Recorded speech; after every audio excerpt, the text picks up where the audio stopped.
syempre, pupunta tayo sa beach, sa Caramoa. Naku, balita ko, sobrang ganda raw yun. And I'm so excited. I just can't hide it. I-ready ko na yung mga gamit na dadalhin.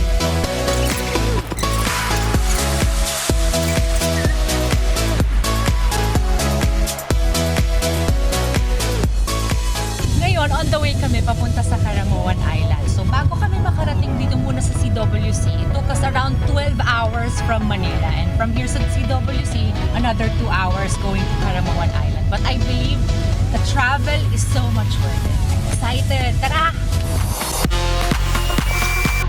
After 1 hour, nandito na kami sa Talisay Port. Ganda ng view, grabe!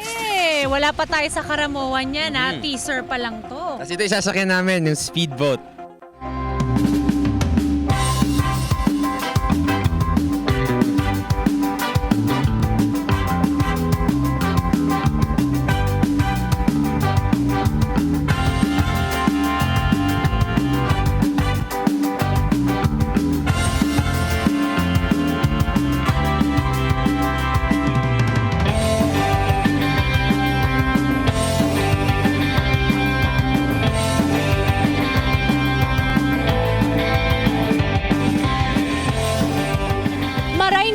Luzon, Visayas at Mindanao. Samahan nyo kaming libutin ang ganda ng lalawigan ng Camarines Sur.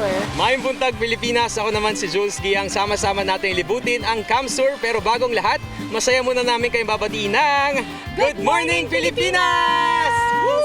Hello, Dayan. Good morning, Jules. Sobrang good ng morning natin Tama ngayon. ka dyan. Alam Wala mo, tayo sa studio. Wala tayo sa studio. Hindi ito green screen. Hindi ito green screen. Totoo yan. Oo, at saka worth it ang ating travel mula sa Manila papunta dito. Mula sa traffic ng Manila, Oo, ilang oras tayo? 12 hours ang ating biyahe. Kalahating araw, pero ngayon sobrang worth it nga kasi makakalibot tayo mamaya sa iba't ibang mga isla dito sa CamSur. Hindi lang tayong dalawa ang lilibot dito sa ganda ng CamSur. Siyempre kasama natin si Carla Paderna para lutuan tayo ng mga masasarap na pagkain. Hindi kompletong experience natin kung walang panlaman sa tiyan. So Carla, magandang umaga sa iyo. Ano ba ang lulutuin mo sa amin ngayong umaga?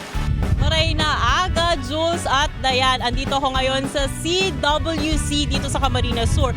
Kaya naman ipapatikim ko na sa inyo ang mga Bicol dishes dito sa aking napakamahal at pinakamamahal na probinsya. Kaya dyan lang kayo. Pero for now, balik muna tayo sa Caramoan with Jules and Dayan. Maraming salamat, Carla Paderna. Nagluto mo. Oo, ako rin. Excited na akong makatikim ng mga maanghang kasi doon kilala ang Bicol, di ba? Lalo excited ako doon sa, ano yan, yung manghang ice cream. Sili ice cream. Sili ice cream. Ako nga, Bicol Express ang Ay, gusto kong yun din. tikman. Favorite ko yan. Mamaya, isa-isahin natin Oo. lahat yan. Pero ngayon, pag-usapan muna natin ang mga interesting facts about Camarines Sur. Interesting. Interesting talaga. Unahin na natin dyan, syempre, ang Camarines Sur, ang pinakamalaking lalawigan sa 6 na probinsya dito sa Bicol Region. At ito, hindi naman nakakapagtaka na ito ay tinaguri ang Best Philippine Destination. Talaga? O anong 2010, ayon yan sa survey ng Department of Tourism. Hindi naman nakapagtaka yun. Oo, ganda dito. Tsaka alam mo ba, nabalitaan ko na in terms of economy, so yung panghanap buhay ng mga kababayan natin dito sa CamSur ay based sa agriculture. Okay, Siyempre, yan. Pilipinas agriculture yan.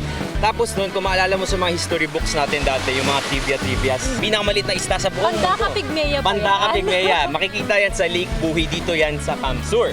At syempre, para naman sa mga viewers natin na mahilig magpa-picture sa likod ng mga bulkan, lalo na yung mga active volcanoes. Ay, oo, gusto ko rin yan. Meron dalawang active volcanoes dito sa CamSur, ang Mount Isarog at Mount Asog. At dito, kung nasan tayo ngayon, sa napakagandang isla ng Caramoan, ito po ang tinaguriang Philippine Secret Paradise. Pero hindi na siya secret kasi na-discover na natin. Sana dayuin siya ng maraming tao. Marami po tayong pag-uusapan ngayong umaga. Kabilang na po dyan, ang mga detalye ng tourism sector dito sa Camarines Sur at syempre ang mga iba't ibang pagkain na dapat nating tikman dito sa CamSur. Marami rin tayong segments today tulad na lamang ng Real Talk, ng Entry Pinoy at syempre pupuntahan natin ang best tourist places dito sa CamSur. Woohoo! Samahan niyo rin po kami sa aming mga social media pages, facebook.com/gmorningpilipinas, twitter.com/gmorningpilipinas at mayroon din po kaming live streaming sa YouTube, PTV PH at sa www.ptv.ph.